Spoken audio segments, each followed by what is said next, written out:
První karta velké arkány se jmenuje Mák. Karta Mák představuje vůli a schopnosti proměňovat myšlenky ve skutečnost.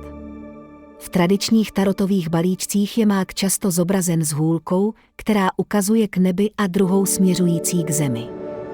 To symbolizuje spojení mezi duchovním a hmotným světem. Karta Mák povzbuzuje jednotlivce, aby si uvědomili svůj potenciál a využili své dovednosti a talenty k vytváření pozitivních změn ve svém životě. Často je spojován s prvkem ohně. Mák představuje kreativitu, vášeň a transformační energii potřebnou k dosažení požadovaných výsledků. Když se Mák objeví při tarotovém výkladu, naznačuje, že jednotlivec má nástroje a prostředky k překonání výzev a dosažení svých cílů. Karta Mák je také spojena s myšlenkou jak nahoře, tak dole, která připomíná, že vnitřní svět a vnější svět jsou propojeny. Tato karta je někdy spojována s planetou Merkur.